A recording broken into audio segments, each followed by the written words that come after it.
Good evening, I'm John Yang. As we come on the air tonight, the United States is carrying out a second wave of airstrikes against dozens of Iran-backed Houthi targets in Yemen.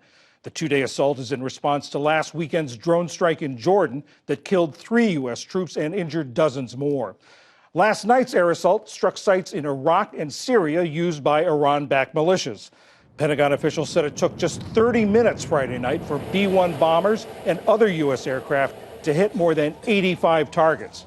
Iraq and Syria said the attacks killed at least 34 people, both members of Iranian-backed militant groups and civilians. Joe Bacino is a retired U.S. Army colonel. He was the top spokesman at Central Command. Joe, talk about how you design an event like this, a retaliatory strike like this. On the one hand, you want to do something strong enough to get their attention, but on the other hand, you don't want to do anything too strong. So, John, there's basically a range of options from low level of violence to high level of violence. You know, the high level, you're talking about strikes inside of Iran. Low level, you're talking about the kind of little precision strikes we've been doing since November. This is about what we've done, just tonight and then last night is in the low to medium range. Okay, so you present these options to the White House. The Pentagon makes a recommendation. Ultimately, the National Security Council and the White House renders a decision. What does the response from Iran and from these militant groups, what does it tell you? I'm cautiously optimistic right now. Iran has denounced the strikes, but they haven't said anything about a retaliation. And there's signals here that Iran wants to pull back on some of these Shia proxy groups, that maybe they've gotten a little bit out of control or out of the control of Ismail Qani. He is the senior commander of the Quds force in Iran, in Tehran, and so maybe he wants to pull them back. So I'm optimistic about that. Does he have that control? Is he able to pull them back?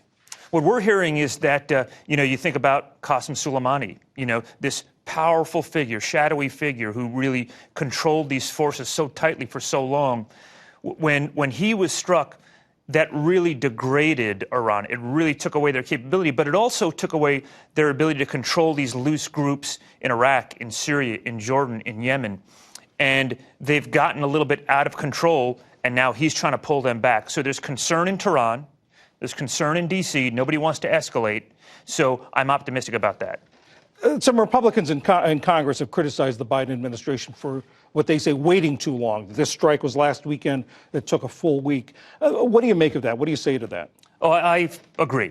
I agree. Look, if there's an intellectual thrust of the Biden foreign policy, it's conflict avoidance and, avoidance of escalation. And that's generally a good impulse for an American president. Here, it doesn't serve us well. And if you look at the history of Iran, it doesn't serve us well here. For 5 days, we've been talking about this. For 5 days, we've been talking about what we're not going to do.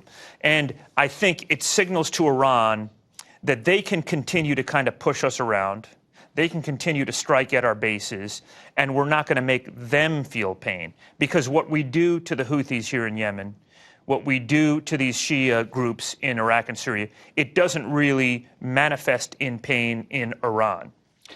Flying bombers halfway around the world to do this. Obviously, there are operational reasons for this. They carry a tremendous amount of payload. They can fly supersonically. But was there also a message being sent? This is all about a message. So the message here is more important than anything you've hit, anything you destroyed, any of these Shia groups that you killed. The B-1 bombers are important because, they can fly under radar coverage. And if you're going to hit inside Iran, you're going to hit inside Iran with a B-1 Lancer. What comes next?